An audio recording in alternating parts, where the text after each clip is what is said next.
ஒரு வார்த்தை நெறைய பேரோட கனவுகள திருடியிருக்கு. நெறைய ஆப்பர்ச்சுனிட்டீஸ மிஸ் பண்ண வச்சிருக்கு. கிராக் ஆன நெறைய ரிலேஷன்ஷிப்ஸ உடைஞ்சே போக வச்சிருக்கு. லேட்டர் அப்புறம். இந்த லேட்டர்ங்கிற வேர்ட் சம்டைம்ஸ் இல்ல, மெனி டைம்ஸ் டூ லேட் அப்படின்னு மாறியிருக்கு. எனக்கு தெரிஞ்ச ஒருத்தவங்க எல்லா விஷயத்தையும் ரொம்ப ஆர்வமா ஷேர் பண்ணுவாங்க. நான் இது பண்ணணும், அது பண்ணணும், இத ஸ்டார்ட் பண்ண போறேன் அப்படின்ட்டு. பண்ணிட்டீங்களான்னு கேட்டா, இல்ல அப்புறம்னு சொல்லுவாங்க. இன்னைக்கு வெட்னஸ்டே, தர்ஸ்டே ஓகே. நான் கம்மிங் மண்டே கண்டிப்பா இத ஸ்டார்ட் பண்ணிருவேன்னு சொல்லுவாங்க. மண்டே கேட்டா, சண்டே ஐ வாஸ் டூ பிஸிப்பா. ரொம்ப டயர்டா இருக்கு இப்ப மண்டே. நான் அப்புறம் ஸ்டார்ட் பண்றேன். இப்படியே எல்லா விஷயத்தையும் போஸ்ட்போன் பண்ணிக்கிட்டே இருப்பாங்க. ஒரு 2, 3 டேஸா அவங்க டாடிக்கு கால் பண்ணணும், பேசணும். ரொம்ப நாள் ஆச்சு அப்பா கிட்ட பேசின்னு சொல்லிக்கிட்டே இருந்தாங்க.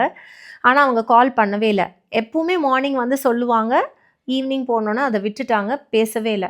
ஒரு நாள் மார்னிங் சொன்னாங்க, "இன்னைக்கு ஈவ்னிங் நான் வீட்டுக்கு போயிட்டு கண்டிப்பா டாடி கிட்ட பேசுவேன்" அப்படின்னு சொல்லிட்டு. அன்னைக்கு ஆஃப்டர்நூன் அவங்க டாடி ஃபோன்லேருந்து இவங்களுக்கு கால் வந்துச்சு. ரொம்ப சந்தோஷமா அட்டெண்ட் பண்ணாங்க. ஆனா, அவங்க டாடி பேசல. டாடி ஃபோன்லேருந்து வேற யாரோ பேசுனாங்க. பட் ரொம்ப சேடான நியூஸ் ஷேர் பண்ணாங்க.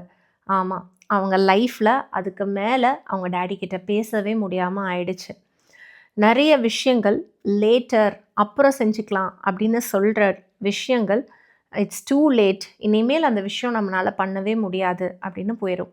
ஸோ, என்ன விஷயம் நீங்க செய்யணும்னு நெனச்சீங்கனாலும், அந்த விஷயத்த செஞ்சுருங்க. யார்கிட்டயாச்சும் பேசணும்னு நெனச்சீங்கன்னா, சாரி கேட்கணும்னு நெனச்சீங்கன்னா, சில சின்ன மிஸ் அண்டர்ஸ்டாண்டிங்னால பிரேக் ஆயிருக்க ரிலேஷன்ஷிப்ப மறுபடியும் நீங்க வந்து சரி பண்ணணும்னு நெனச்சீங்கனாலோ, எதா இருந்தாலும் உடனே செய்யுங்க.